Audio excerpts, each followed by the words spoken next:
Olá a todos, estamos aqui hoje para a gravação de mais um episódio do podcast Vida Kung Fu. Eu sou o Thiago Silva, um dos responsáveis pelo trabalho no Instituto Júlio Camacho. Eu tenho aqui à minha direita meu sirrim, Thiago Pereira. Olá a todos, eu sou responsável pelo trabalho no Núcleo Meyer e depois de um hiato estamos de volta. É um prazer estar aqui de novo. Hoje temos a honra de receber o mestre sênior Ricardo Queiroz, que eu tenho a honra de chamar de Cipac.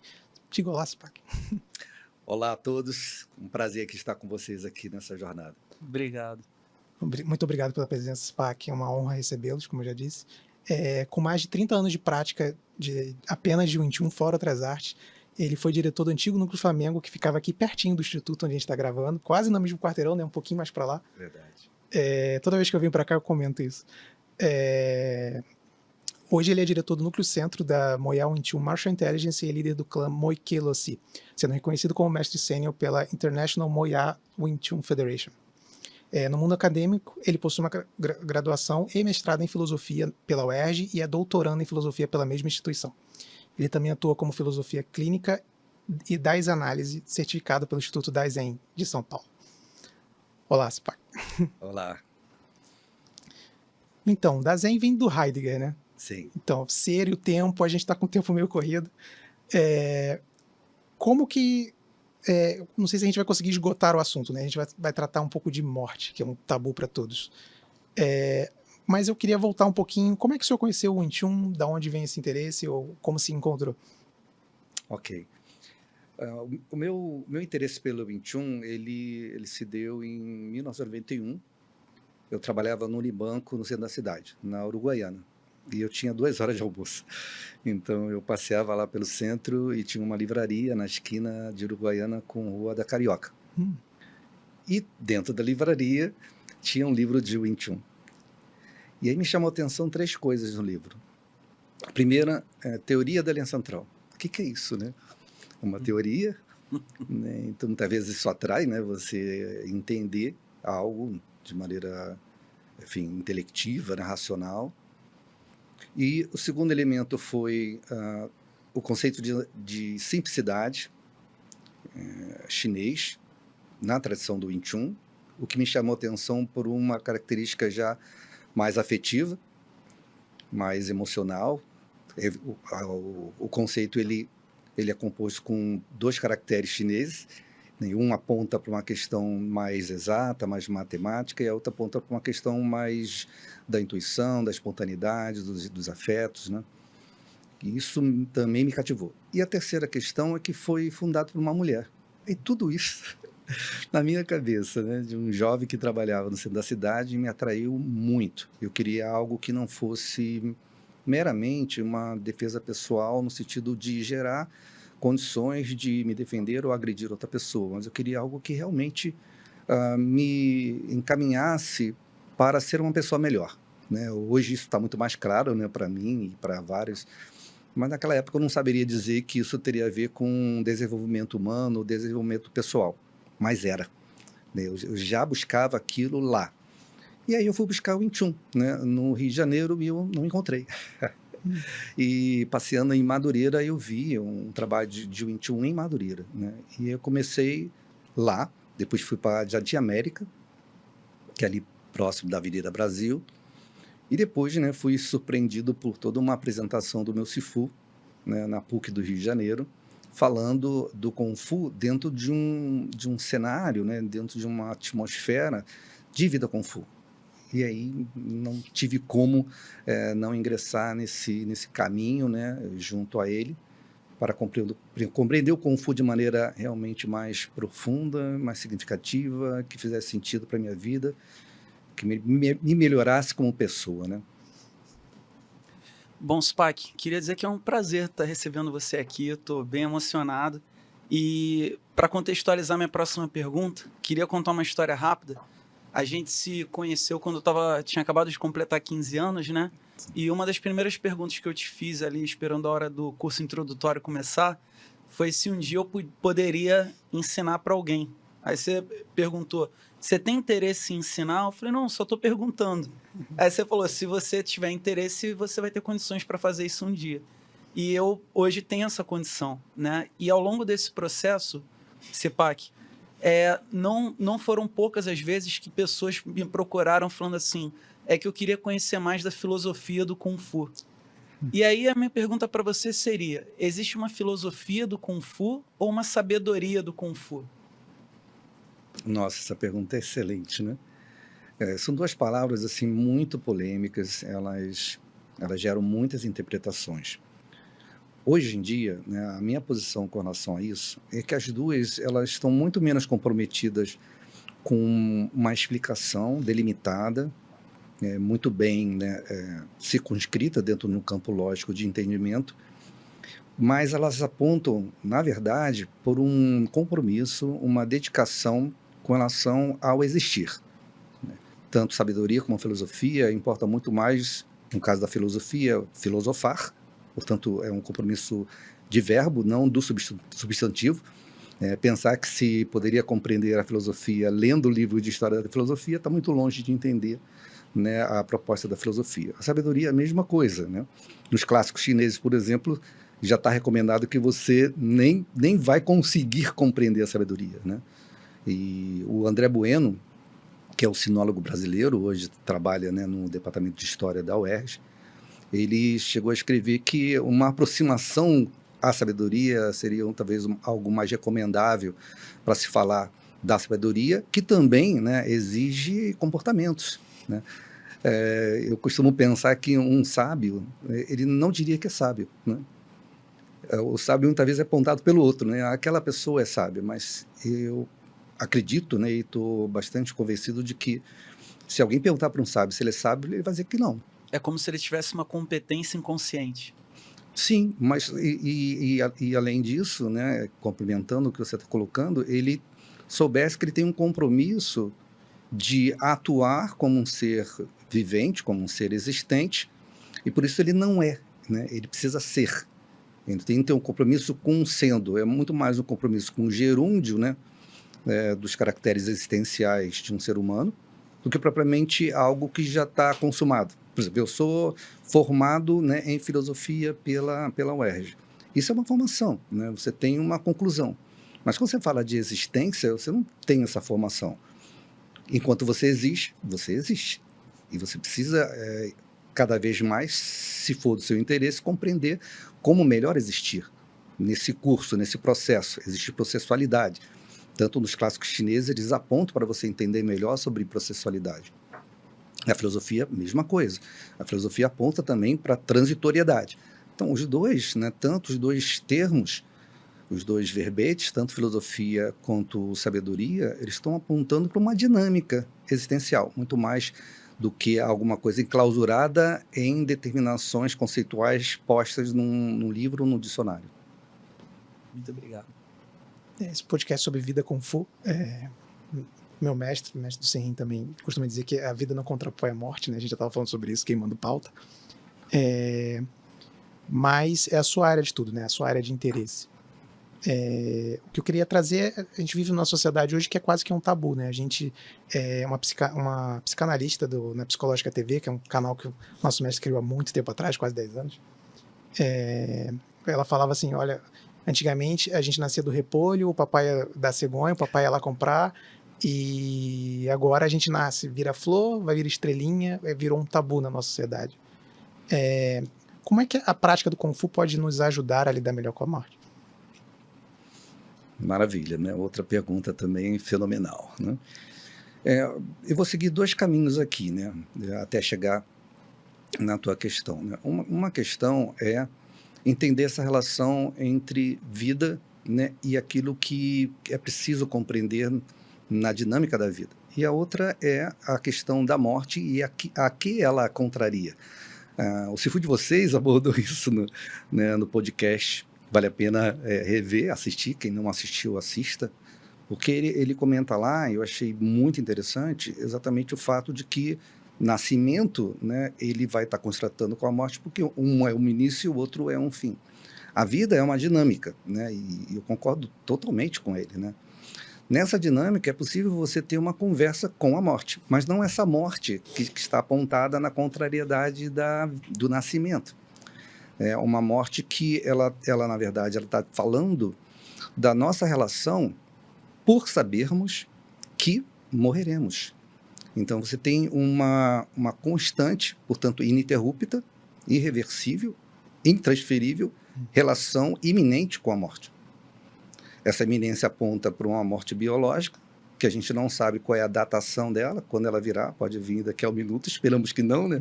Daqui a uma hora, um dia, um mês, um ano, décadas, não importa, mas a iminência, ela está sempre aqui, né? E essa conversa com a iminência da morte, portanto, é uma conversa com a morte, ela realmente que está na conversa com a vida, né? Ou com a existência. A outra questão é sobre a questão como que você vai propor uma melhor compreensão disso no Kung Fu, né? Quando você tem uma relação com a sua existência, como eu falei antes, né, você tem um compromisso com transitoriedade, com processualidade. O Kung Fu, ele é um lugar, um ambiente de dinâmicas em que todo praticante, toda praticante, ela está numa atmosfera onde exatamente a transitoriedade e a processualidade elas estão sendo performadas. Isso é muito interessante, porque isso contrasta, por exemplo, com uma vontade assim, bastante irrefreada de você pensar a vida sempre em busca de estabilidades. Né? Parece que você tem sempre que ter, né, na sua vida tudo estável. Nada pode ser instável. Né? E, obviamente, que a gente não está falando, eu não estou falando aqui, que a estabilidade ela não é bem-vinda, não é isso. Mas é que alguma coisa acontece, né, na educação que nós ganhamos pela esteira tradicional da nossa educação brasileira, que é uma esteira da educação europeia, que faz a gente ter uma relação com a instabilidade pouco familiar. Então, me parece que hoje uma das questões muito interessantes no trato do Kung Fu, nas propostas de atmosfera, de dinâmicas, de prática, de jogo do Kung Fu, é você conversar e praticar essa transitoriedade, praticar essa processualidade. Portanto, por exemplo, um praticante, uma praticante que já entra na dinâmica do Kung Fu com muito interesse em se proteger, né? Parece que não pode errar nada, né? Os alunos às vezes estão na primeira aula e parece ter um compromisso voraz de nada poder atravessar a sua guarda. Isso é, na minha compreensão hoje, expressão, não é culpa desses praticantes, com certeza não, mas responde a uma maneira de se pensar a arte marcial, né? E nesse sentido de se pensar o Kung Fu. Parece que no Kung Fu você precisa só saber a ter habilidades, né, marciais, no sentido de ter potencial ofensivo, né, e defensivo. Quando, na verdade, né, a dinâmica do Kung Fu ela ensina outras coisas. Ela ensina, como vem falando, a você lidar com as transitoriedades que a vida impõe, a processualidade que a vida impõe, as vulnerabilidades que são concernentes às características existenciais que você é. Então, negar isso, né, é algo, primeiro, de partida existencialmente para qualquer pessoa, inclusive fora do cenário do Kung Fu, algo, para mim, bastante lamentável. Negar isso dentro de uma proposta prática, de filosofia prática, né, como um irmão Kung Fu lá de São Paulo, né, o Fábio Matsushita, compreende, e uma sabedoria prática, é algo que é extremamente interessante para nós, de trazer isso para um campo onde eu possa reconhecer, né, todas as características referentes ao meu existir, que diz respeito a saber aproveitar meus recursos, aquilo que, de certa maneira, pode se conjugar em termos de força, né, entender isso como componente de usos de marciais, né, algumas habilidades marciais, saber quando não usar, né? Tem provérbio do Wing Chun que fala como você deve e não deve golpear, mas também é muito importante, é decisivo, né, e me parece que vai fazer parte, né, dessa nossa conversa hoje, é entender uma camada que já é sabida, mas ela é muito desprezada, que é uma camada afetiva, uma camada emocional no trato da prática do Kung Fu. E nesse sentido, né, como que você faz essa relação entre uma dinâmica da vida existencial e o Kung Fu é, por exemplo, conversar mais sobre aceitar as vulnerabilidades. É mais forte quem conhece mais as suas vulnerabilidades. E é mais fraco quem não conhece essas vulnerabilidades. Existe uma autora, né, contemporânea, a Brené Brown, e ela fala muito sobre essa questão de como que a gente pode visualizar, auto-perceber as nossas vulnerabilidades e aceitá-las como parte constitutiva do nosso ser. Não é desonroso, né, a gente entender as nossas vulnerabilidades, muito pelo contrário. Se a gente as compreende, a gente consegue inclusive proteger melhor.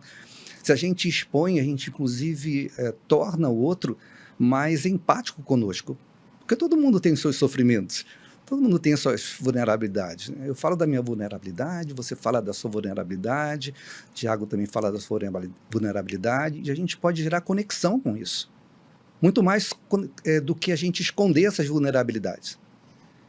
Então, assim, a compreensão de vulnerabilidades, tanto em relação a constitutivos mais palpáveis do nosso corpo, né? Eu tenho, né, um corpo forte, grande, robusto, ou tenho um corpo fraco, eu sou mais alto, eu sou mais baixo, né? Eu sou mais pesado, eu sou mais leve, tenho uma envergadura maior ou menor, isso são questões. Mas outra é como é que eu me sinto quando me relaciono com outro.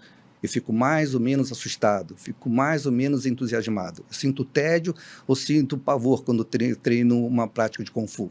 Como lidar com essas intensidades? Como que você pondera essas emoções? Como que você regula essas emoções? A gente hoje está conversando muito sobre isso, botando muito foco, muita energia mesmo sobre regulação emocional, para discutir essas questões práticas, não porque elas já não existiam antes, mas é porque elas tendem a ficar no lugar um pouco mais, vamos dizer, de fundo de outras que aparecem, até por causa das demandas comuns.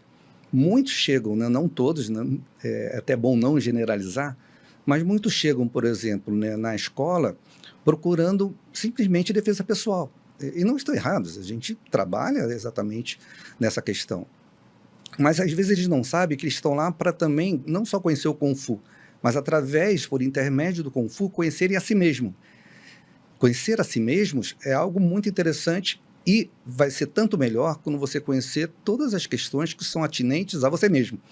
Isso diz respeito a compreender melhor o seu corpo, a estrutura do seu corpo, na dinâmica da ação, na dinâmica do jogo. Então envolve também você entender as práticas com ludicidade, sempre que possível. Às vezes não, mas se você coloca a ludicidade, você trabalha de modo mais de brincadeira, né? Segundo o meu Qigong, né, esse Qigong de vocês, né, ele ressaltou o verbo to play, né, em inglês. E foi muito inteligente fazer isso, né, porque é um verbo que ele reúne várias maneiras de lidar com algo. Né? Você toca um instrumento, é to play. Né? Você começa a iniciar alguma coisa, é to play. Você joga, né, jogar também é to play. Então, trazer isso numa dinâmica de autocompreensão, autodescoberta e descoberta dos potenciais mais palpáveis e os impalpáveis no campo afetivo, no campo emocional, tem a ver com você empreender uma investigação digna e necessária, muito bem-vinda para quem consegue entender que o Kung Fu pode oferecer isso, para alguém que quer compreender o filosofar, né? O saber se ajustar numa medida conforme a situação, sabe? Que é um pouco os indicativos da sabedoria. Então, por um lado ou por outro, tanto pela sabedoria quanto pela filosofia, se você consegue ter, né, uma compreensão melhor desse manejo, você consegue ajudar-se e ajudar o outro a se autodescobrir e, sobretudo, não de maneira isolada e subjetiva, no pior sentido da subjetividade, porque há sentidos, né, defensáveis. Mas é você entender que quando você se entende, você já se entende também junto com o outro. Então, a gente já é uma pessoa compartilhando o mundo, né? Nós somos compartilhando com o outro. Então, é entender que quando eu tenho, né, a defesa, né, o interesse de me melhorar, eu estou melhorando a minha relação com o outro. Eu estou melhorando as relações entre seres compartilhando o mundo. Então, isso é algo bastante interessante na proposta que eu vejo hoje, que o Kung Fu pode oferecer e que necessita de muita exposição, como a que vocês estão propondo aqui na jornada do podcast, para que as pessoas possam ver o que o Kung Fu pode oferecer. Porque de início o Kung Fu ele tem uma significação, ele está dentro de um campo significativo, que legítimo inclusive, né?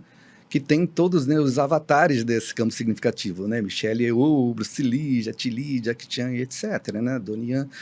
E só que ele é muito mais do que isso, né? Quando a gente fala Vida Kung Fu, que é, né, o nome, né, do podcast, você está falando num campo que é total. É um campo que a gente está falando de totalidade. E isso tem uma riqueza, assim, abissal, né? Porque você, ao compreender isso, você compreende que o seu aprendizado ele se dá em qualquer lugar dessa totalidade, vida. Então, você pode aprender, né, tanto em espaços que são já determinados com o título de escola ou similares, e qualquer outro, né? Num banco, na igreja, na praça, na calçada, em casa, com os familiares. É não só, porque às vezes tem essa ideia de que você aprende na escola, né, e leva para a vida, né? Ou aprende na escola e leva para fora. Não, hoje está muito claro para nós que a gente aprende a aprender. E nesse aprendizado, você aprende, aprendendo a aprender, você aprende em qualquer lugar. E também compartilha esse aprendizado com qualquer pessoa, em qualquer situação. E isso é o vigor do Kung Fu, como ele está sendo compreendido hoje na nossa tradição. É preciso exaltar essas questões, porque muitas pessoas que talvez estejam vendo o Kung Fu pela primeira vez hoje, ou tem pouco tempo de contato com o Kung Fu, pode ainda não ter acessado esse potencial do Kung Fu, né? Não por culpa deles, mais uma vez eu repito, não é, mas é porque a história sedimentada da palavra Kung Fu, ela está sedimentada dentro de um campo lógico restrito.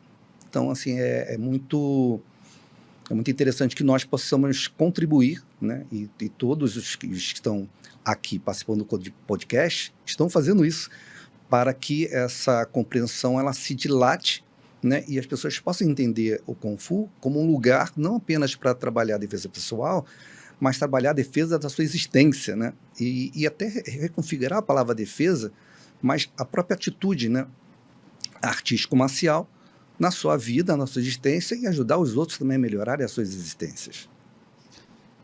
Bom, é curioso ouvir você falando, porque a gente tem umas perguntas preparadas, mas vai se desdobrando em várias outras, né? Sim. Se o Thiago me permitir, eu queria até fazer uma pergunta prévia à próxima que eu faria, que é a seguinte.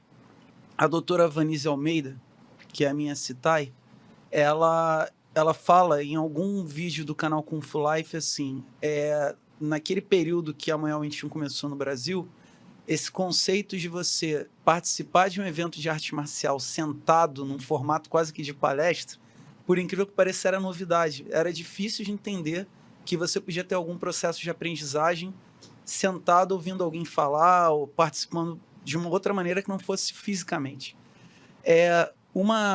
Digamos assim, uma crítica positiva que a gente recebe de vez em quando é que muitas vezes as conversas elas ficam muito difíceis de serem entendidas por parte da audiência. Porém, eu insisto muito da gente não abrir mão de elevar o nível da conversa para que as pessoas possam até ressignificar a maneira que elas estão apresentando o Kung Fu para a sociedade. Você poderia falar um pouquinho sobre a importância do transmissor, do Sifu, do mestre, de estar sempre procurando elevar o nível da abordagem dele para que alcance outras camadas, que não só a pessoa voltada, como você disse ainda há pouco, para a defesa pessoal? Sim. Vamos lá. Bom, como vocês já falaram, né, eu sou filósofo, né? E eu tive muita sorte, né? Eu tive sorte no meu processo, né? Ainda em andamento, né? Junto com o meu Sifu, junto com vocês, né? Meus irmãos Kung Fu, e sorte também pelo meu caminho na filosofia, sabe? Eu vi tantos colegas com caminhos igualmente bons ou melhores, mas vi muita gente com caminhos não tão bons, segundo o próprio relato deles. Mas o meu foi muito bom. E uma das coisas que eu compreendi, e são várias, né, na filosofia, é que as coisas, elas têm uma significação já pré-determinada, né?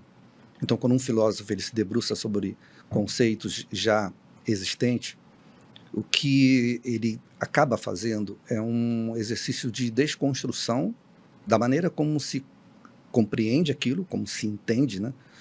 De maneira até, talvez, no meu caso, né, menos qualificado do que a palavra compreensão, depois eu posso explicar isso. E desconstruir significa entender as raízes daquele conceito, quando ele surgiu, como é que ele se transformou ao longo do tempo. Os filósofos fazem isso, né? Então, veja bem, né? Quando eu pergunto, por exemplo, para um aluno, o que é isto? Eu aponto, né, para esse objeto, para essa coisa. É muito rápido, né? Alguns, né, não todos, eu também falaria disso, falarem que isso é um cálice, né? Isso é um recipiente, mas certamente uma xícara, se for alguma coisa para tomar café. Você tem nome já, né? Se perguntar, por exemplo, o que é essa coisa, né, eu diria que é uma mesa, né? E muitos vão dizer também. Só que isso já está sendo dito, já é uma linguagem a partir de um campo significativo. Na verdade, essa coisa, essa e tantas outras, elas podem ser, segundo as suas possibilidades, várias outras coisas. E às vezes a gente se surpreende quando alguém, né, lança a mão de alguma coisa de um modo onde ela não foi predeterminado o seu para quê. Né? Isso aqui serve para colocar café. Isso aqui serve para colocar chá. Isso é um para quê. Isso está dentro de um campo significativo. Você vai além desse campo significativo, ou seja, você vai na fundura desse campo significativo, o que você encontra é algo que pode ser segundo as características de possibilidade do seu ser. E pode ser várias coisas. Eu me lembro que quando eu estava fazendo uma disciplina de antropologia, um antropólogo, ele citar um exemplo de um padre que foi visitar uma tribo indígena, e aí ele deu um relógio de presente para o cacique, né? Algo assim referente. Talvez eu não me lembre muito detalhadamente, mas ele deu de presente o relógio. E o cacique fica muito feliz, né? Efusivamente feliz, e aí pendura o relógio na parede. E aí o padre, né, vê aquilo lá e comenta depois lá para os seus pares que, poxa, você vê, eu coloquei relógio, mas eles não sabem o que quer dizer relógio, né? E aí acaba colocando como ornamento, né, da sua casa, da sua, né, oca, né? Não sei o que era aquilo lá. E no final, né, da visita do padre, né, o cacique dá para ele, né, um arco e flecha, né? Aí o padre já até percebeu, né? Já percebeu também, né? O padre pega aquilo ali, agradece, vai para casa e coloca o arco e flecha onde? Na parede, né? Então, o que é interessante aí, né? É que tanto os dois objetos, tanto o arco e flecha quanto o relógio, eles são mais do que aquilo que era significado por cada um daqueles que ofereceu o presente. Ele é algo mais. E eu digo isso porque quando você vai pensar o Kung Fu, e aí responde um pouco mais diretamente a sua pergunta, o Kung Fu ele é de tal maneira que ele pode ser dito de várias formas. E isso é interessante. Você pensar, por exemplo, nós estamos aqui num podcast. Isso aqui diz do Kung Fu.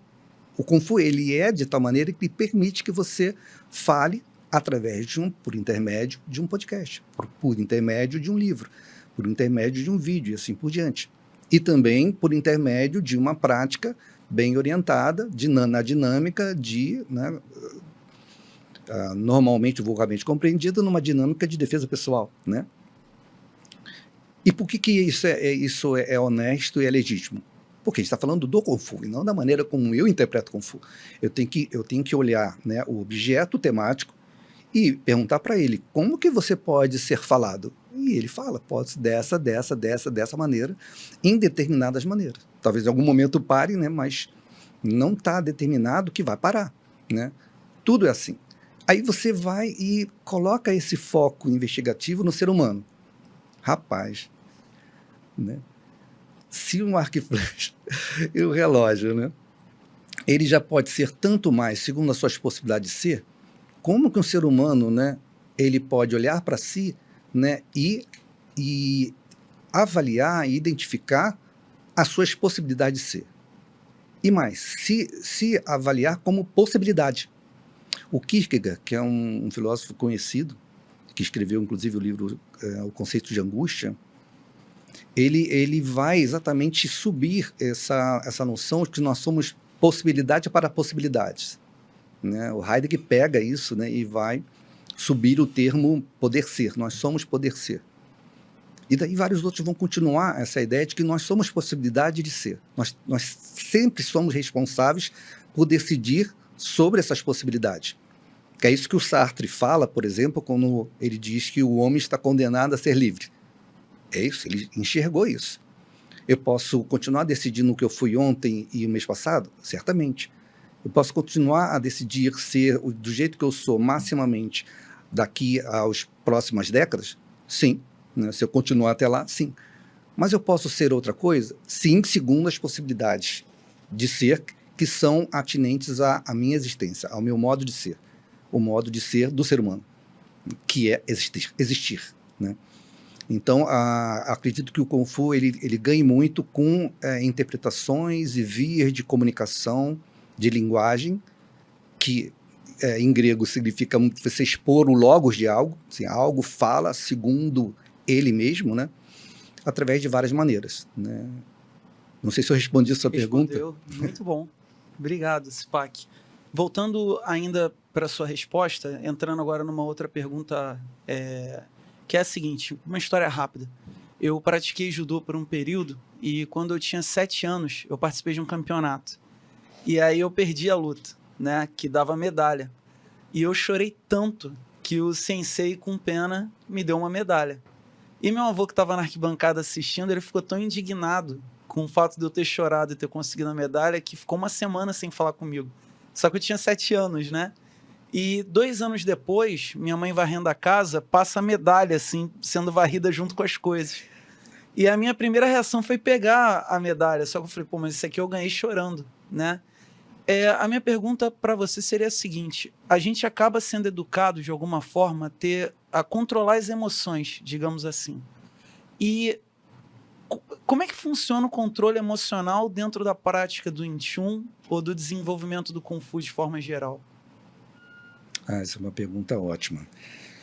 Vamos lá, né? Essa palavra controle emocional, ela está muito em voga, né?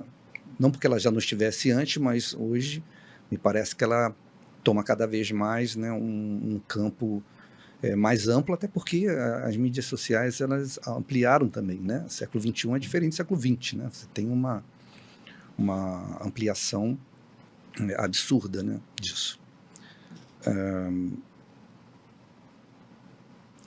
Desculpe, repete o final da pergunta. Só para... Como que funciona o trabalho do controle emocional? Controle emocional. Dentro do Perfeito, obrigado. Controle emocional pode gerar a ideia de que eu controlo a emoção. Esse é um ponto bastante delicado. Por exemplo, se eu tenho eu estava assistindo uma série agora com a minha esposa, né, em que é uma série sobre ciganos, né?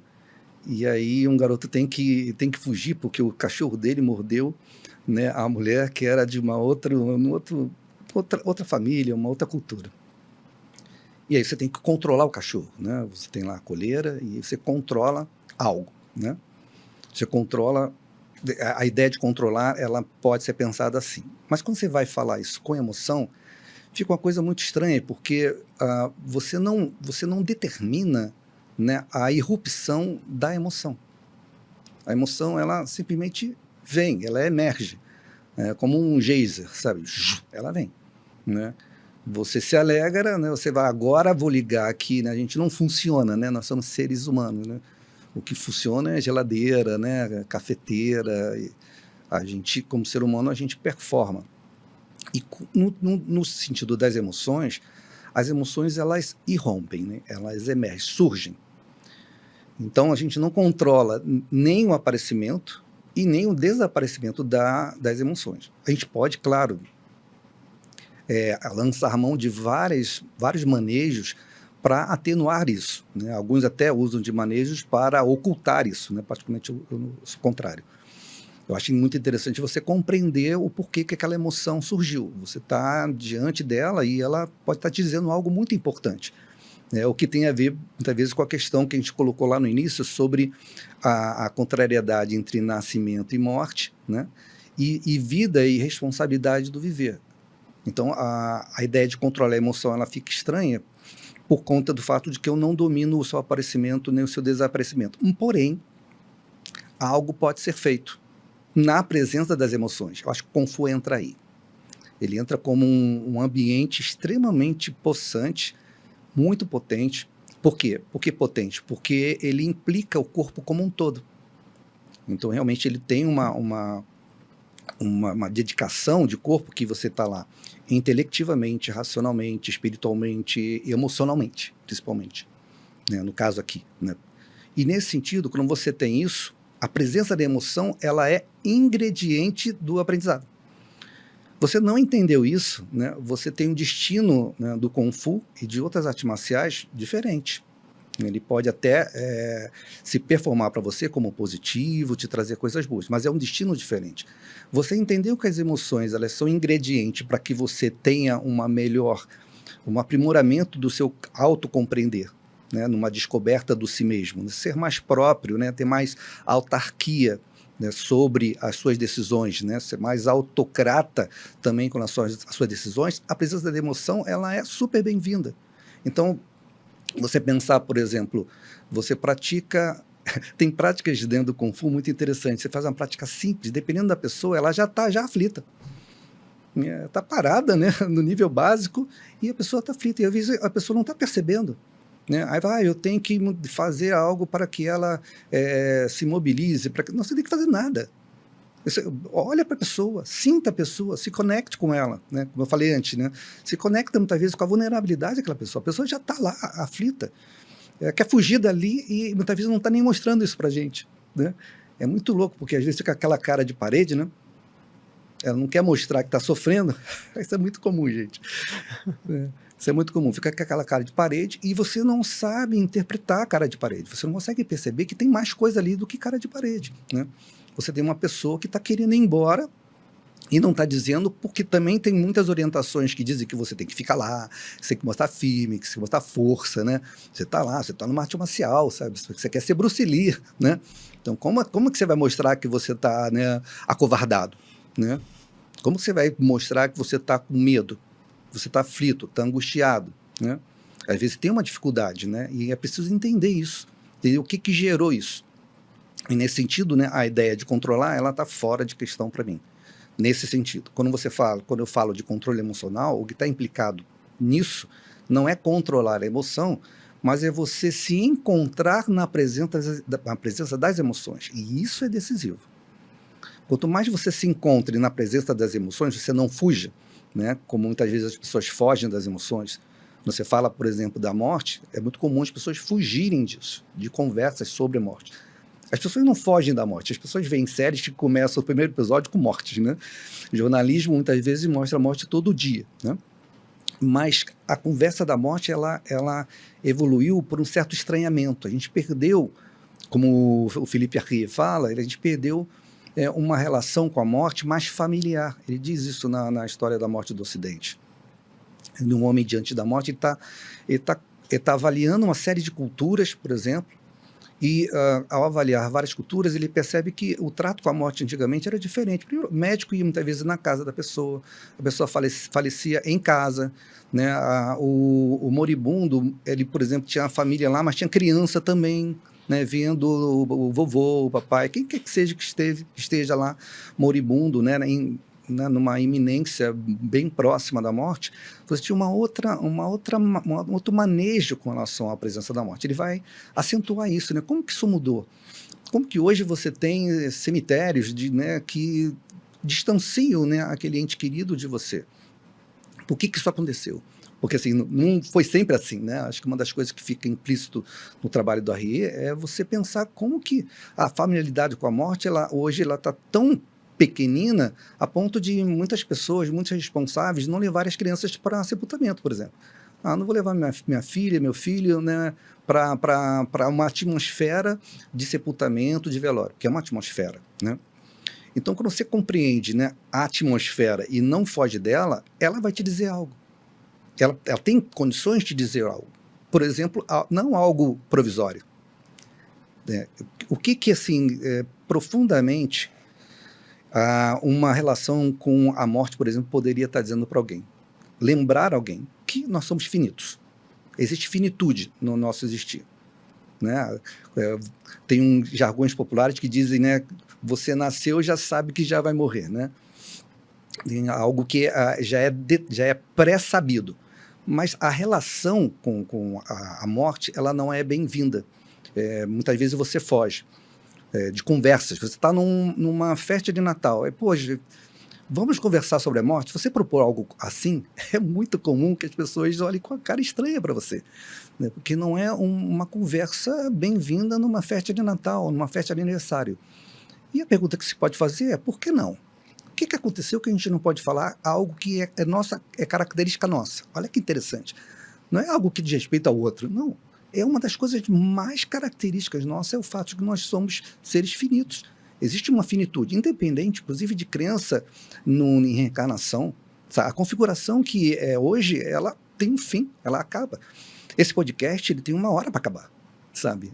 O café da manhã que eu tomei já acabou, sabe? E a fala, há minutos atrás, ela também acabou. Tudo vai acabando, né?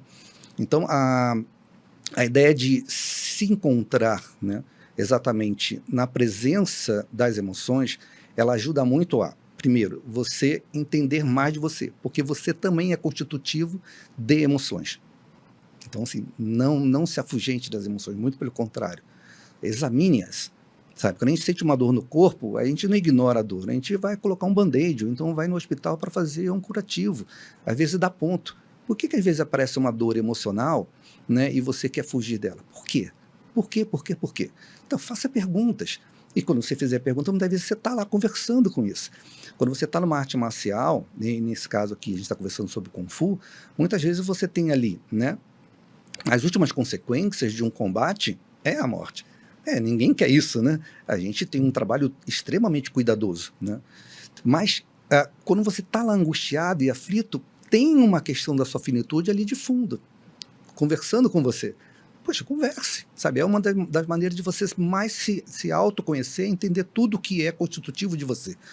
É muito comum os alunos quererem saber truques e dicas de como que faz as coisas. Me diz como faz isso. E a gente, muitas vezes, vai levar ele para a dinâmica da ação, da dinâmica da prática, para que ele próprio possa experienciar aquilo ali. Ele próprio possa ter as respostas que é dele, né? E com isso é muito interessante, porque a gente, primeiro, não tira a responsabilidade dele com a experiência dele e, ao mesmo tempo, liberte, né, o acontecimento de um campo interpretativo plural. Várias pessoas podem falar daquela experiência de maneira muito diferente. Uma experiência de uma prática X, alguém pode ficar assustado, o outro não. Aí você tem mais rigor, o outro está ok, o outro está desesperado. Mas é a mesma experiência. Por quê? Porque as experiências, elas são particulares, cada um tem que conversar com aquilo ali, né? Quando alguém tem medo de barata, todo mundo tem medo de barata? Não. Quer dizer, eu tenho nojo, mas assim, medo, né? Minha esposa tem, por exemplo, né? E ok que tenha. E muita gente tem, muitos homens têm também, né? E eu tenho medo de rato, por exemplo, né?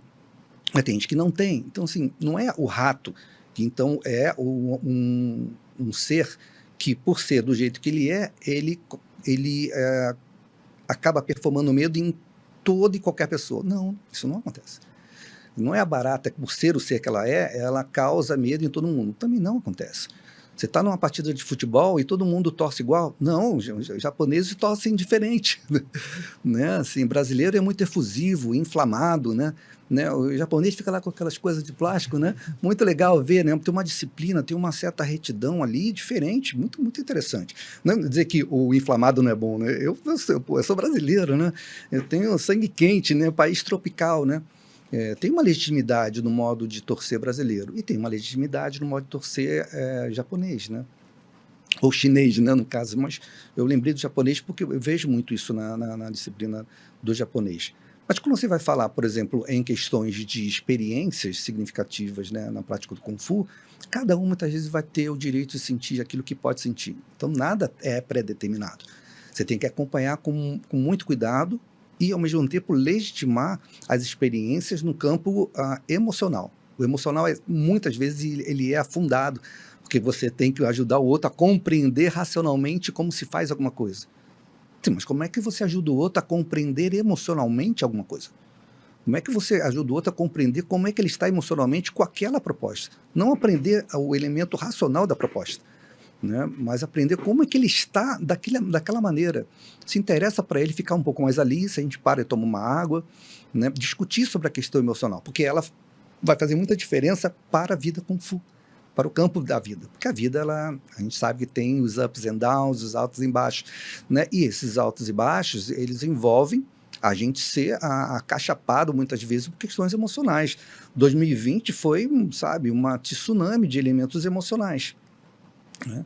E não importava muito você saber, né, o porquê daquilo, como que resolve. Você estava totalmente atravessado, o mundo inteiro globalmente, em grandíssima medida, estava atravessado por questões emocionais. Então, discutamos questões emocionais, né? Quando eu falei do Arrier, da questão da familiaridade da morte perdida, é possível que você tenha um pouco mais de familiaridade com esse termo da morte.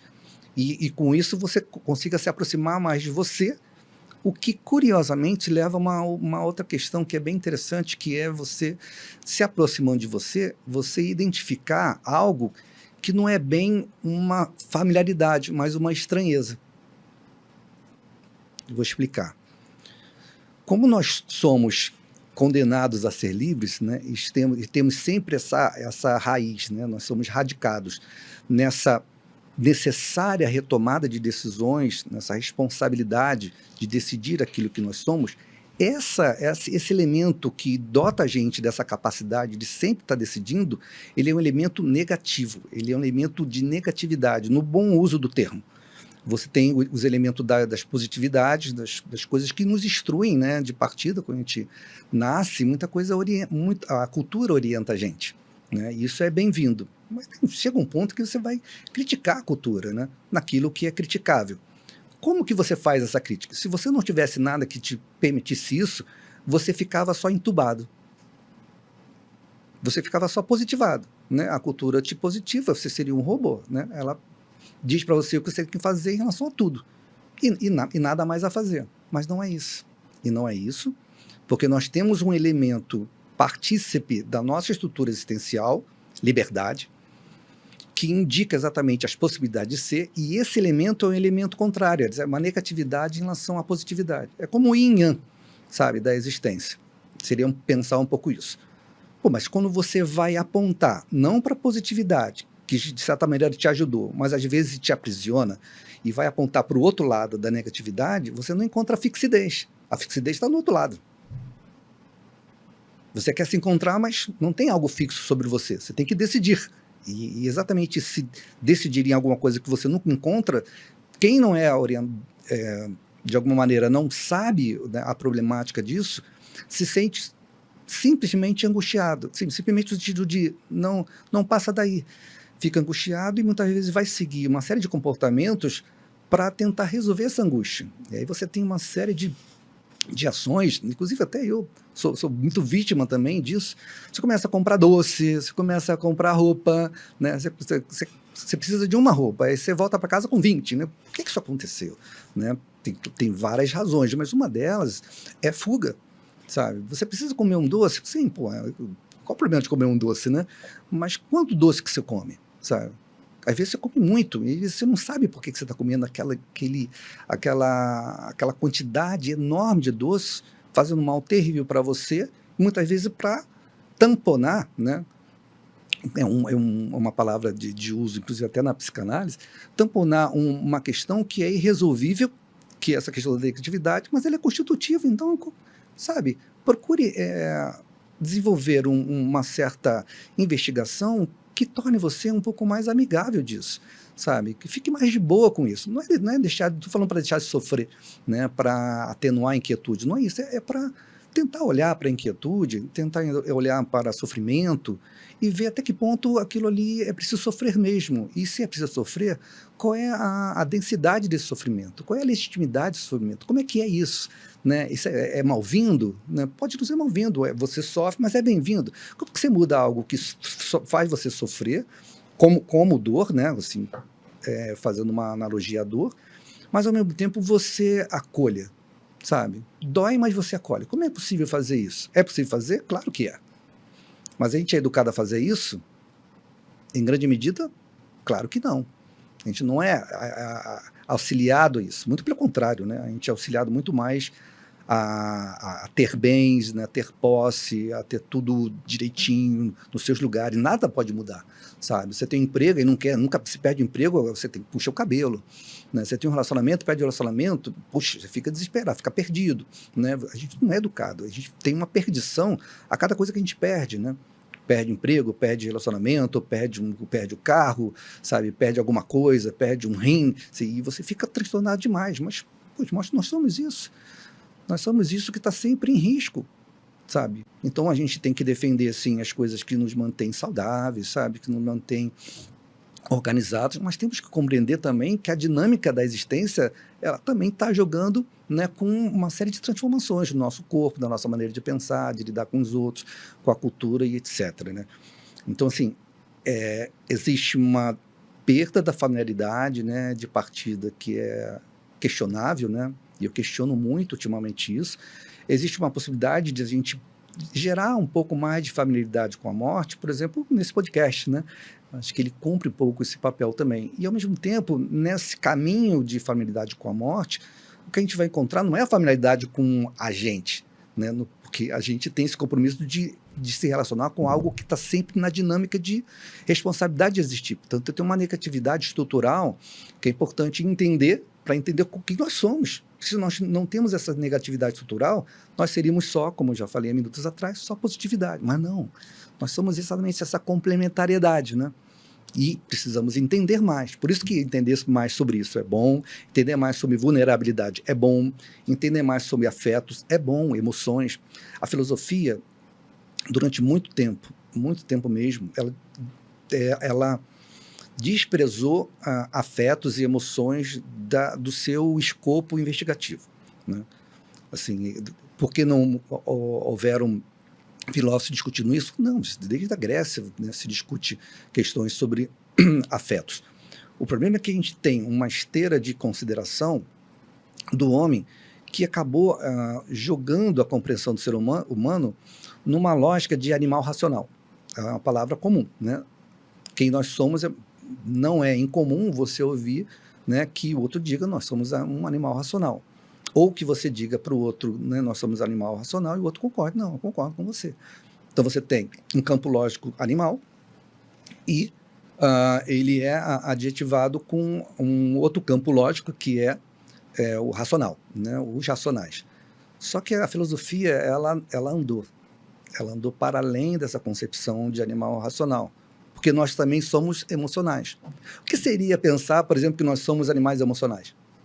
Seria excluir a racionalidade, né? Não, você não precisa excluir a racionalidade, ela é bem-vinda em muitos campos. Mas em tudo é preciso responder através de uma compreensão racional. Toda a prática do Kung Fu, você só tem que entendê-la, você não pode senti-la, e ao sentir você tem que já traduzir o que ela é, pelos nomes. O enredamento das experiências, né, para além das descrições, quando você enreda em descrições muito curtas sobre algo, ou então com um nome, você restringe muito o campo descritivo daquilo. Às vezes é muito melhor você falar de algo, né, como a gente está falando, do que propriamente, né, elencar nomes. Né? Existe uma crítica, por exemplo, nas terapias, em várias terapias, sobre o uso de diagnóstico. Porque o uso de diagnóstico não é bem-vindo? Não é isso. Ele tem o seu lugar. O problema é que, muitas vezes, é só ele que é o lugar, né? E aí você acaba ficando entubado no fato de que o diagnóstico já está pré-determinado. Você pega aquilo ali e você vai jogar esse diagnóstico para, muitas vezes, o paciente, para o analisando. E isso é problemático. Parece muito, é muito afeito a uma crítica do François Julian, quando ele fala do problema da idealização. Né? Em vez de você não segurar o efeito, né? Você quer, muitas vezes, impingir o idealizado na vida. Mas isso é muito ruim, porque você fica muito fechado exatamente naquilo que é a idealização. Né? A existência ou a vida, os dois termos são vários, ele tem uma abertura de acolhimento. Você tem muita coisa para acolher, inclusive aquilo que você tem no seu interior, né? Vamos dizer assim, considerando isso também. Né? As suas memórias, tudo aquilo que você viveu, a sua síntese de vivências, é claro que ela é válida. Ela está dentro de você, mas num campo, né, mais amplo da existência, ela está fora. você teve todas as suas vivências na relação com fora, né? Então é preciso considerar aquilo que está dentro, o que também está fora, e todo o restante de fora. Isso é, por exemplo, compreender, apoiar-se no potencial da situação. E daí você foge dessa questão de idealização, do costume de idealizar e ficar nesse parentesco desse comportamento, por exemplo, de buscar diagnóstico para aplacar a sua busca de resolução de algo, seu ou do outro, no caso de um paciente. Não, converse, sabe? Descreva aquilo ali. Ah, mas eu preciso saber o que é. Não, você já está sabendo. Ao falar, você já está sabendo. Você já está dizendo disso, né? O nome é algo que muitas vezes não vai ajudar. Então, a ideia de familiaridade, né? A questão do estranhamento, é tudo peculiar à questão da emoção. Como estava falando, a filosofia desprezou as emoções. Mas a partir ali do século, mesmo Descartes já estava pensando também um pouco, começou a escrever sobre emoção do seu jeito, Kant, sabe? Mas tem outros filósofos como Schiller, Kierkegaard, Nietzsche, daí você tem, né, Pascal, que já estavam falando de questões afetivas. Você tem outros autores, por exemplo, o Heidegger, você tem Sartre. O Sartre escreveu um livro sobre a fenomenologia das emoções, sabe? O Kierkegaard, o conceito da angústia, né? O Heidegger trabalha a questão das emoções na sua obra magna, que é do Ser e Tempo, porque ele percebe que o elemento afetivo ele está dentro de um campo hermenêutico desprezado também, né? Na sua obra, na seção 2, ele fala sobre o ser para a morte. Ele trabalha a primeira seção de Ser e Tempo preparando, né, exatamente para isso, para outras coisas, mas também para isso, para exemplificar o ser para a morte como, primeiro, um temor da morte, que está numa camada mais ôntica, uma camada mais cotidiana, e depois para entender que essa relação com a morte também é da fundura, dessa negatividade que eu estou falando. Então você existe numa relação com duas coisas, né, o temor da morte, que é esse ainda não, né, da morte que não chegou, uma morte biológica, e portanto a gente consegue falar de iminência da morte, né? E você tem uma conversa com a fundura constitutiva do teu existir, que é a negatividade complementar à positividade. Olha que interessante. Morte é um assunto super interessante, concernente a nós, não porque a gente arbitra sobre isso, impõe isso, porque nós somos assim, nós somos constitutivos de finitude. Então é importante conversar com isso. É necessário, inclusive. Você quer mudar a sua vida, você quer melhorar a sua vida, mas não quer conhecer você. Eu costumo dizer, né, na família, no clã Moiclossi, né, sobretudo na família Quelossi, mas no clã como um todo, que a ideia de conhecer você, né, é uma ideia que ela não é a primeira em muitos que chegam na escola. A pessoa quer conhecer o Kung Fu, né? E vou repetir, todas as pessoas, essa é a minha opinião, tá, gente? Todas as pessoas querem se conhecer mais. Conhecer Kung Fu é uma maneira de você se conhecer mais, né? Conhecer suas habilidades para ser um melhor artista marcial. Mas no fundo você quer se conhecer mais. Você precisa se conhecer mais. Quanto mais você se conheça, mais você vai lutar melhor na sua vida, você vai conseguir conquistar as coisas que você quer conquistar, você vai conseguir, por exemplo, refrear as coisas que não são pertinentes a você, vai saber dizer não. Quantas pessoas têm dificuldade de dizer não? Muitas. A pessoa não sabe reconhecer qual é o seu campo de ação e quanto é o do outro. E muitas vezes está substituindo o outro. Não substitua o outro, né? Por exemplo, um exemplo disso concreto para não ficar abstrato, né? A pessoa pensa em falar algo para uma pessoa que não está presente. Aí ela pensa assim, poxa, mas se eu falar isso para essa pessoa, aí essa pessoa vai ficar chateada comigo. Ela não vai entender. Isso é incomum? Não, isso é muito comum. Quando você faz uma coisa como essa, você pode até estar certo. Isso é que é interessante, é muito sutil isso. Você pode estar certo, você pode até ir lá falar com a pessoa ficar chateada, aí você fala para você mesmo, puxa, não é que eu não pensei nisso? Você pode confirmar. Mas quando você pensou com você mesmo, tem uma especulação. Especulação é um espelho, né? Você coloca o espelho diante de si. E você não deu o direito do outro ser o outro, mesmo confirmando aquilo que você pensou. Mas o outro tem o direito de confirmar. Então, assim, agir filosoficamente, muitas vezes se aproximar da sabedoria, muitas vezes entender às vezes, esses campos de ação e nesse sentido você tem uma performance de vida muito fecunda e rica. Saber o que você quer e o que você não quer, hoje é decisivo, nos dias atuais, né? 2023. Por quê? como eu já falei, a gente está no século XXI, gente, né? O que você tem de coletânea, né, de informações sobre tudo do mundo inteiro é uma coisa absurda. E eu estou dizendo aqui que nesse montante de coisas não haja algo interessante? Não é isso que eu estou falando. Tem muitas coisas interessantes. Eu acesso as mídias, vejo coisas muito bacanas, interessantes nas mídias. A gente está aqui tentando produzir algo que seja interessante para o outro. Porém, se você não conhece bem a si mesmo, não se dedica a isso, né, que é uma das questões que é muito peculiar ao Kung Fu, dedicação. Né? A palavra Kung Fu ela evoca essa questão da dedicação. Se você não se dedica a isso, você acaba muito vitimado dos argumentos persuasivos e convincentes de tudo que vem até você através das mídias. Você não sabe fazer triagem. Você não sabe escolher. Né? Quantas coisas tem que chegam até nós? Milhares, dezenas de milhares. Conforme você vai continuando, são centenas de milhares. Como é que você escolhe a partir desse montante? Você tem que escolher, primeiro conhecer algo principal, que tem privilégio sobre as escolhas. Escolher você. Nesse sentido, se autoconhecer é uma escolha decisiva. Você tem que se compreender mais. Quando você se compreende mais, aí as 100 mil coisas que vierem, vai ter uma triagem terrível. Você vai ter um sistema alfandegário, né? Para impedir que coisas que não te interessam de maneira nenhuma, ou não te interessam agora, ou não te dizem respeito, mas de respeito a outra pessoa. Você começa a entender muito mais isso. Então, entender o Kung Fu é interessante para também você poder entender melhor a você mesmo. Esse entendimento de você mesmo ele é fundamental. Seria o primeiro conhecimento que você tem que perseguir, antes de você conhecer qualquer outra coisa. Conhecer a si mesmo. Saber em se empenhar nisso, em conhecer a si mesmo. Deixa eu pegar daí, que já estamos nos minutos finais, os 12 minutos finais. O senhor falou muito de se conhecer agora, né? Qual a importância de um sistema de Kung Fu para isso? Como que você não é vítima do, eu sou assim, eu sou assado, eu me conheço tão bem, eu sou preguiçoso, eu sou muito inteligente. Como é que eu não sou vítima disso? Onde que um sistema de Kung Fu vai te ajudar nisso?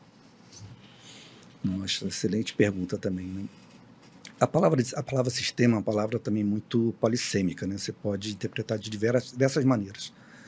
O que é importante entender, quando você analisa alguma coisa, eu acabei de falar que é importante você voltar o foco para você, para se autoconhecer.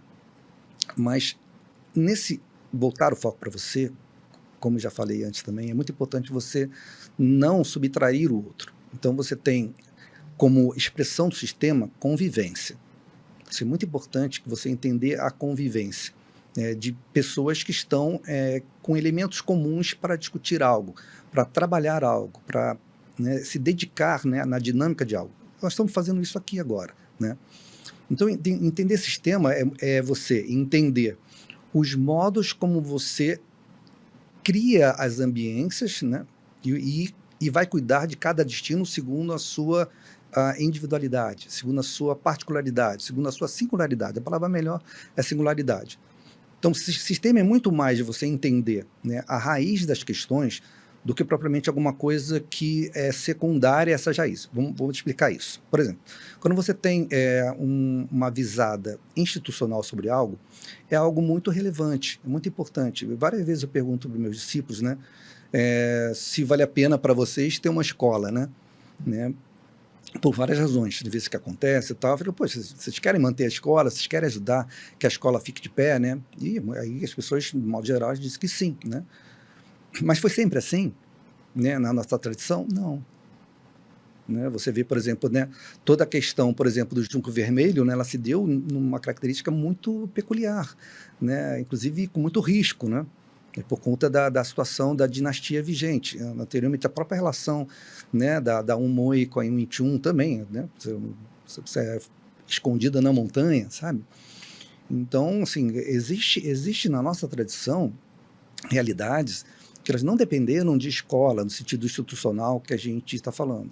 E aí é interessante observar isso, que não é destituir a importância de uma instituição, como escola, qualquer outra, não, tem sua importância. mas tem que ver o que é importante antes, né? Que é a relação entre pessoas. Né? A relação entre pessoas, por exemplo, muitas vezes no campo social é descrito pelo conceito de família. Então, a gente tem família Kung Fu, então você tem. Só que para constituir uma família, você tem um conceito que aponta para cada um de nós. Aí são vários conceitos: indivíduo, sujeito, pessoa. Eu gosto muito do conceito de pessoa. Ele é um conceito que veio do Agostinho. Ele pensa a pessoa dentro de uma chave teológica, onde tanto a figura de Deus, quanto do homem e quanto do Espírito Santo, cada um são pessoa, é uma pessoa. Mas, ao mesmo tempo, eles estão em unidade, tem uma tríade. Né? Ele escreve isso da Trindade. Ele explica que são três, mas são um. Né? Isso é muito interessante para não pensar subjetividade da maneira mais negativa, né? Não tão boa. Né? Pessoas isoladas. Não. A gente já é sempre com o mundo compartilhado, como eu falei. E a pessoa ajuda você a entender um pouco essa dinâmica. Quando você entende isso, né, você entende a ideia de pessoa com o mundo compartilhado, isso viabiliza, né, vivências de família, e daí, muitas vezes, vivências dentro de campos institucionais. Você consegue entender um pouco a lógica, inclusive, da primordialidade de cada um deles. Entender isso é importante, porque daí você consegue entender o que é que tem que estar atuando, né, numa dinâmica de proporcionar experiências significativas para uma aluna, para um aluno, para um discípulo. Né?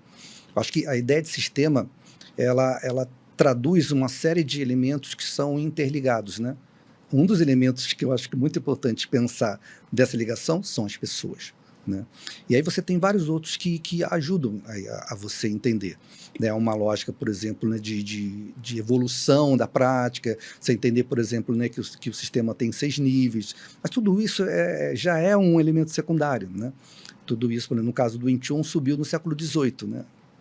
Por pessoas. Né? Então, assim, eu acho que entender, se você quer salvar sistema, você tem que salvar as pessoas. E para salvar as pessoas, você tem que saber olhar mais para as pessoas. Para você, a pessoa que você é, para o outro, a pessoa que o outro é. Em toda e qualquer possível característica que essa pessoa tenha. E uma das características que eu chamo a atenção aqui hoje, né, é o elemento emocional. É como pensar uma guinada emocional. Né? No Ser e Tempo, você tem, né, uma ideia de trazer uma guinada hermenêutica para você entender um campo em que, a partir desse campo, você entende melhor algo, né, no entrelaçamento, né, com todos os elementos constitutivos desse campo. Então, se você tem um campo de tal amplitude, você aumentou o campo hermenêutico. Quando você traz, quando eu estou trazendo aqui junto com vocês, né, com a ajuda de vocês, o afeto, a emoção, sem detalhar as diferenças entre esses termos, né? Mas entender o campo afetivo, emocional. Quando eu trago isso, é para propor, né, uma atualização e um vigoramento, né, exatamente do campo afetivo como amplitude do campo hermenêutico do Kung Fu. Se podemos falar melhor do Kung Fu hoje, talvez devamos falar do elemento afetivo mais hoje. É isso que eu estou falando. Porque várias outras coisas já vêm sido faladas de maneira muito boa e responsável. E também do campo afetivo, não foi deixado de falar. Mas eu percebo que ele está muito mais de fundo. Né? Que você tem na Gestalt terapia, você tem uma ideia de figura e fundo. Né? Então, quem está figurando mais são os traços, né, os elementos racionais. Né? É muito comum, né, como eu falei, os alunos perguntarem como se faz isso, como se faz aquilo, como é que eu entendo isso, né? Então, a gente saber a diferença entre o técnica, a palavra técnica, e a palavra Jiu-Sik, né? Que tem toda uma outra maneira de você explorar, né? A partir de originariedades múltiplas e destinos múltiplos. Então, não é você encalacrar, nem clausurar, né, uma resposta, alguém pergunta, o que é Tansal? E aí você vai dizer, Tansal é tal coisa. Não, isso é um erro, porque exatamente você está dentro de um campo muito de restrição da experiência sobre aquilo ali. Né? É muito melhor você deixar aberto. Mas se deixar aberto, talvez eu não me sinta bem. O afetivo aí. A pessoa não está acostumada a deixar o elemento aberto, aquela relação aberta, né? E quando você deixa aberto, você consegue, né, perguntar para a coisa aquilo que ela pode dizer sobre as múltiplas possibilidades de ser que ela tem. Como eu falei sobre a questão da xícara, como a questão da mesa. E aí começa a entender um pouco essa dinâmica relacional que muda a maneira compreensiva com as coisas, você compreende mais, porque dentro do seu ato de compreender não está só o elemento racional, mas você precisa também trazer, né, em alto relevo, sem precisar, inclusive, até afundar o relevo racional, não é necessário isso, mas é trazer em protagonismo o elemento afetivo, conversar mais sobre isso, é o que nós estamos fazendo no Clã Moikelosi, acredito que vocês também, mas trazer esse relevo é algo muito importante, não porque ele seja arbitrário, né, mas como eu procurei aqui, tentei fazer, é dizer que ele é constitutivo das nossas características de ser. Nós somos seres afetivos, né? E se a filosofia denegou e de alguma maneira desprezou os afetos e ele vem sendo restaurado a partir, né, dos séculos mais próximos de nós, no século XVIII, XIX, XX, hoje, a minha fala aqui em relação ao Kung Fu é exatamente resgatar esse elemento afetivo para esgarçar, né, o campo hermenêutico de dinâmicas de prática do Kung Fu, de práticas que envolvem exatamente uma série de buscas, e uma das buscas centrais, né, de cada um de nós é ter uma vida melhor, sermos pessoas melhores. Mas aí você tem que entender como fazer isso, né? É muito mais entender o como do que responder para os ok's, né? Muita gente quer só que você responda o que é. E quando você vai para o campo afetivo, você muitas vezes vai se engajar e se dedicar para como, sabe?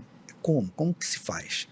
Então tem que ter muita cautela, muito cuidado, né? É uma dinâmica de cuidado, de zelo, né? Como vocês já bem falaram também, né, em outro podcast, né? Você ter atenção para a aluna, para o aluno que está diante de você, atenção sobre você também está emocionado. A guinada hermenêutica do Heidegger, se ele tem, por exemplo, né, era uma guinada que ela muda, né, a maneira com que você entende essa Constituição, por exemplo, para dizer que nós sempre estamos envolvidos em uma disposição, né, afetiva. Peraí, mas eu não estou nem alegre, nem triste, eu não estou nem entusiasmado. Eu estou tranquilo. Tranquilo é um afeto, né? Eu estou um pouco entediado, eu não tenho mais o que fazer. Também é um afeto que está te atravessando. Nós estamos aqui, né? Nós conhecemos há tanto tempo, há décadas, né?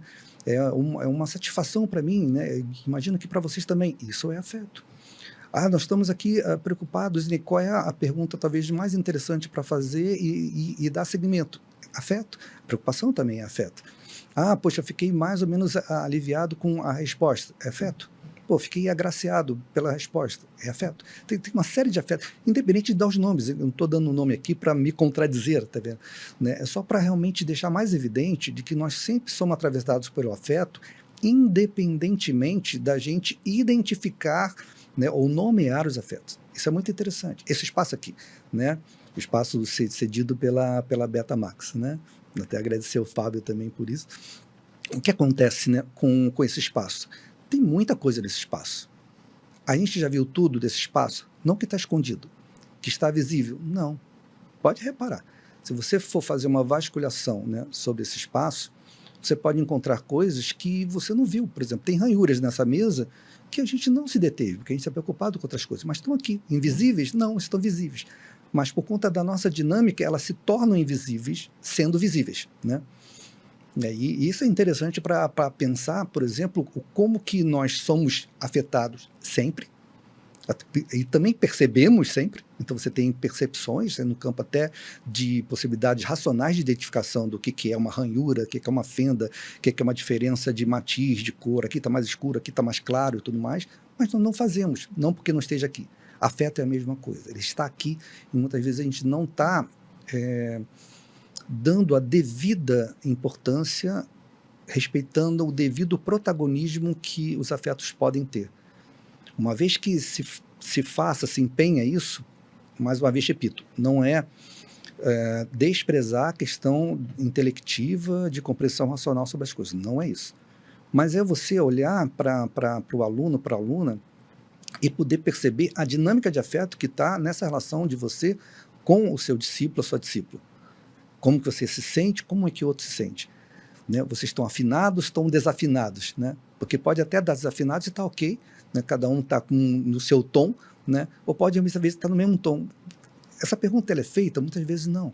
Muitas vezes está se preocupando muito mais em entregar alguma coisa, né, para que o outro cumpra determinado papel dentro de um processo de evolução de níveis. Né? Não, é muito importante entender outra coisa. Assim, a vida e a existência é importante aqui e agora. Existe um ainda assim, né, contrastado com um ainda não. Né? Se a morte é um ainda não, existe um ainda sim aqui. Né? E é preciso ter essa dignidade de entender isso com muito respeito. Por quê? Porque, veja, muitas pessoas, né, elas falam que quando alguém falece, a pessoa fala assim, poxa, foi tão cedo, né? E a gente entende isso. Não é verdade? A gente entende, poxa, tinha a vida toda pela frente. Olha só, olha o pensamento. Mas que vida toda é essa pela frente se a pessoa foi tão cedo? É porque não tinha. Esse é o ponto. Quando alguém fala alguma coisa assim, e eu já falei diversas vezes isso, né, só que teve um dia que eu fui confrontado, inclusive na filosofia, pelo meu professor, que ele chamou a atenção disso. Né? Não, você não devia dizer, né, necessariamente foi tão cedo. Claro que você pode lamentar que, poxa, poderia ter uma vida bacana, ter uma carreira, você percebe ter o potencial de uma criança, muitas vezes. Claro que isso é legítimo, né? Com certeza eu concordo. Porém, assim, uma coisa muito importante, quando você se aproxima, né, de questões sobre a morte, é você entender que você não sabe. E se você não sabe, alguma maneira de você lidar com o que você tem hoje tem que ser respeitada. Então, por exemplo, isso significa não fazer planos? Não, não significa isso. Você pode fazer planos para daqui a 5 anos, para 10 anos, mas você tem que existir. Você tem que existir agora, é no presente. Então, se você tem, por exemplo, uma criança, né, um adolescente, que seja, pré-adolescente, que vai muito cedo, né, uma pergunta muito boa para fazer, até para, de alguma maneira, mudar um pouco o afeto com relação a uma perda dessa natureza, é você tentar pensar como que era a existência dessa criança. Talvez estava existindo muito bem, sabe? Tinha seus horários de brincar, tinha os horários de ir lá ver, né, o joguinho, o jogo, você deu um presente para ele, você levou ele ao cinema, alguma vez você levou ele para o parque, você não levou tantas vezes como você queria, paciência, isso não é problema nenhum. Mas você proporcionou uma existência para aquela existência infantil, né, de criança daquela pessoa. E ok, né? Isso é muito importante. Quando você não tem essa relevância, o que acontece muitas vezes é que você não permite que a criança seja criança. E se ela vai, aí isso é complicado, porque você tem aquela fala de que, poxa, morreu tão cedo, e aí fica realmente cedo mesmo, porque ela poderia ter performado criança e você não permitiu. Né? Isso não quer dizer que você não tenha que ter exigência sobre a disciplina com a escola, de fazer o trabalho da escola. Não, você vai fazer a exigência da escola, mas você vai deixar brincar. Você tem que haver um equilíbrio. Essa conversa com a morte é importante por conta disso. A Clarice Lispector, o João Cabral de Melo Neto, ele fala uma coisa interessante numa poesia, que depois da Clarice falar várias anedotas de morte, as pessoas chegam pessoas trazendo assuntos de futebol. E aí o assunto de futebol fica para lá, babá, Flamengo, São Paulo, com essas coisas, né? E daqui a pouco a Clarice Lispector, que é uma pessoa, né, que é muito conhecido, várias passagens da vida dela com angústia, né? E ela escreveu muito baseado nessa experiência. E olha só, né? Uma experiência vigorosa que faz você ser uma pessoa muito rica para a sociedade que você vive, né? O Rachmaninoff, que escreveu o concerto número 2, né? Um concerto clássico, é um dos concertos que eu acho mais maravilhosos do mundo, né? A minha cerimônia de mestre sênior, eu pedi para tocar essa música lá, estava lá, né? E ele estava vivendo uma vida muito sofrida, e a vida muito perdido, muito decepcionado amorosamente, financeiramente e tal, e aí escreve o concerto número 2.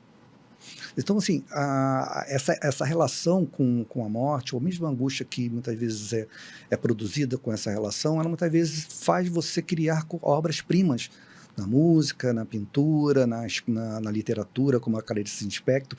E ela, depois da volta da conversa de futebol, só para fechar, ela faz a seguinte pergunta, que tem a ver com esse podcast. Vamos voltar a conversar sobre a morte? Ótimo. Temos um episódio? Na verdade, eu queria gastar o nosso tempo extra, se não for problema. Porque o que acontece, Sipak e Ricardo, a gente está gravando esse episódio em setembro de 2023 e a nossa família Kung Fu está migrando de um endereço para outro. E aí, semana passada, eu estava vendo uma sala com o irmão Kung Fu meu e ele me apresentou para a pessoa da imobiliária da seguinte maneira, é que ele, inclusive, é um líder de uma família Kung Fu. E a pessoa que estava recebendo a gente olhou assim para mim, eu vi que ela não entendeu o que isso significava, né? Então, eu tenho essa última pergunta até em função da audiência. Você falou algumas vezes do clã Moikilossi. Família Kung Fu hoje no Brasil já é muito comum o termo, mas clã nem tanto, fora do nosso meio. E também você falou sobre a transição da vida, sobre o processo de finitude, sobre não é que não pode fazer planos.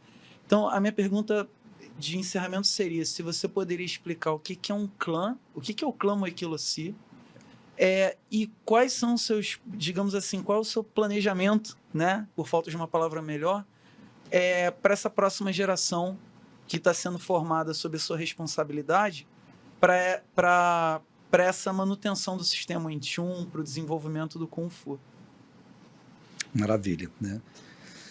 Bom, uma das coisas que tem sido muito importante para o clã é uma conversa recorrente, e a gente faz isso em reuniões frequentes, sobre o que a gente quer realizar, o que a gente quer tornar, né, realizável, né?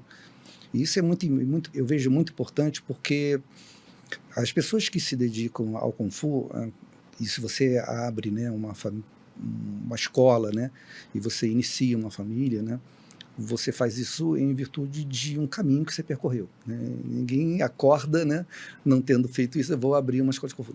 Isso não existe, né? Isso existir é totalmente nonsense. E daí esse caminho ele diz respeito a uma série de compreensões, né, sobre essa dinâmica do Kung Fu. Lembra que eu falei das interpretações, né, sobre o objeto, né? E então é preciso ouvir, né, essas pessoas, né? É preciso ter uma escuta bastante afinada, procurando sempre essa afinação, né? Nem sempre ela existe, mas a procura e a liberação dessa afinação é um pouco a tônica hoje do clã Moikilossi, né? Porque hoje você tem famílias, né, que estão conversando e, de minha parte, como líder, né, do clã, eu costumo dizer que cada família ela tem o privilégio de decidir como ela vai fazer, né, toda a estrutura da dinâmica de desenvolvimento humano a partir dos processos de Kung Fu. O que a gente mantém em termos de família são elementos comuns, né, dessa jornada, pensar pedagogia juntos. O que é importante para nós em termos de pedagogia? A gente conversa nas reuniões sobre elementos de pedagogia, né, quais são, né, os eixos que a gente vai se concentrar agora, né, e se precisar mudar, a gente mudar um pouco mais na frente para outros eixos de conversa. Então, o que está havendo é uma conversa entre lideranças, né, da família, para que, primeiro, seja respeitada as compreensões diferentes, né, e às vezes até divergentes das lideranças da família, para que o clã tenha essa riqueza, né? Acho que uma das riquezas muito grandes de que um clã pode apresentar é, por exemplo, diversidade, né?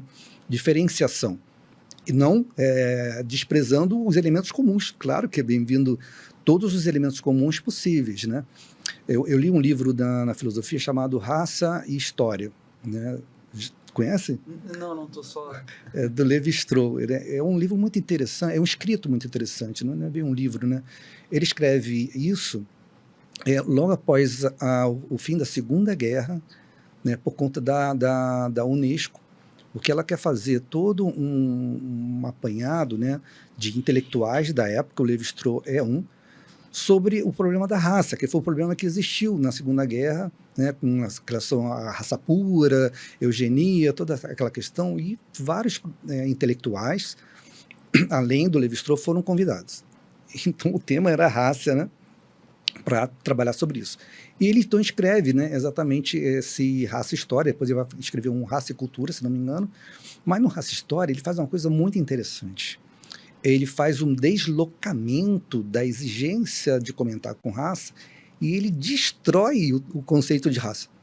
Mas é que não faz sentido você começar sobre raça. Aí ele vai analisar várias culturas, por exemplo, cultura asteca, inca, egípcia, chinesa, surgimentos de várias benfeitorias para a humanidade, como a matemática, a agricultura, uma série de coisas que não são, por exemplo, dentro de um pensamento eurocêntrico, né? Tem muitas coisas, foi a Europa que criou. Não, ele vai falar, não foi. Então, essa questão de você ter, né, uma ascendência sobre os outros povos, uma coisa criada pela Europa, por vários países da Europa. Todo o processo de colonização, toda aquela patifaria, né, para ser bem direto na questão. E ele vai discutir exatamente o interesse de gerar uma identidade, né, dos povos pela colonização, né? Você exige que seja igual a você, né? Abusando, né, das culturas indígenas, de qualquer outras, né, para que exista uma identidade única, a identidade europeia. Ele falou, não, isso é inaceitável. É muito melhor que a gente conviva com as diferenças. Ele termina o escrito, desculpa, ele termina o escrito falando, a gente precisa salvar as diferenças. Então, hoje, assim, se há alguma coisa que é muito, muito prazeroso, é um prazer mesmo, né, falar sobre como que a gente está discutindo isso, é discutindo exatamente com várias cabeças pensantes, cada qual com décadas, como vocês, né? Temas extremamente relevantes, atualizando esses temas dentro de uma pedagogia de Kung Fu, segundo, né, a história de cada um, segundo as interpretações de cada um, para um tema que tem as possibilidades de ser que é dele, né? Histórias divergentes muitas vezes, mas tentando equalizar isso. Então tem sido uma dinâmica bem bacana, muito desafiadora, mas ao mesmo tempo muito, muito honesta com relação ao que nós somos, né? Eu fiz filosofia, como vocês apontaram, né? Das análises, estudei psicanálise, uma série de coisas, mas uma coisa que eu vivi na filosofia muito interessante é que tem vários filósofos, né? Tem várias linhas de filosofia, sabe? São, sabe, dezenas e dezenas e dezenas, talvez centenas, não sei, mas eu estudei dezenas de linhas, vários pensadores falando de tudo, sabe? Às vezes você tem um tema, né? Você tem um tema liberdade. Nossa, quantas pessoas falam de liberdade de maneira diferente? É muita coisa falando de liberdade. Então não tem só uma pessoa falando de liberdade no curso de filosofia, mas tem centenas e centenas e centenas, né, quiçá milhares de pessoas falando de liberdade. Isso é ruim? Não, não é. Né, ao contrário, né, é muito bem-vindo, porque se fala de liberdade, e o conceito de liberdade, ele tem as possibilidades que é dele. Então, é interessante que cada um fale de maneira diversa também. Então, hoje a nossa pegada, a nossa visada, a nossa dedicação, ela é bem essa, sabe? De ouvir bastante, cada qual com a sua maturidade, né? E em alguns momentos a minha experiência ela vai, né, ter um certo protagonismo, uma certa relevância, mas não necessariamente. Isso é muito interessante, não necessariamente. Se a gente respeita a ideia do potencial da situação, então quem tiver mais conectado com o potencial da situação, talvez vai falar, né, desse potencial melhor. Não interessa nem as autorias, interessa muito mais o que emerge dentro de uma discussão plural, onde as pessoas estão querendo fazer o seu melhor, né, e gerando um aprimoramento, né, da experiência do Kung Fu e da entrega desse Kung Fu, no sentido de proporcionar um quadro de experienciação dinâmico, respeitando a experiência do outro, né, e não impingindo, né, esse conhecimento, mas ao contrário, deixando que as pessoas experienciem as suas vivências, né, da melhor forma possível. Né? Temos um episódio. Temos um episódio. Spax, quer deixar algumas palavras? A vontade é deixar várias palavras. Várias palavras. Né? Vamos lá. Eu acho assim, para final de episódio, né, desse podcast, que particularmente assim, gostei muito, assim, eu fiquei muito agradado de estar aqui com vocês, principalmente por estar com vocês. Né? Acho que o principal é essa relação que a gente está estabelecendo entre nós mesmos, né? Pessoas que se conhecem há tanto tempo. Isso, para mim, é muito glorioso. Né? Mas é tentar através dessa finalização, né, lembrar, né, para todos a você que está assistindo, né, que o Kung Fu ele é mais do que muitas vezes a sociedade nos orienta para saber. Não porque a sociedade seja perversa com relação a isso, não é isso, né? A sociedade ela tem os seus estigmas, né? E muitas vezes enreda mesmo a compreensão do Kung Fu de um jeito específico, né? Isso aconteceu comigo, aconteceu provavelmente com vocês, e com tantos outros, ou talvez todos mesmo, né? Com raríssimas exceções. Então, você chegar num lugar para conhecer o Kung Fu a partir dessas orientações pré-determinadas do seu Kung Fu é muito comum, né?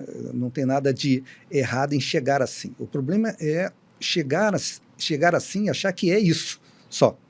Então, acho que esse podcast ele serve para abrir, né, a cabeça, abrir a relação que você tem com o lugar onde você vai procurar o Kung Fu, né, e, de certa maneira, aceitar a dinâmica do Kung Fu dentro da diferença que você não tinha enxergado antes.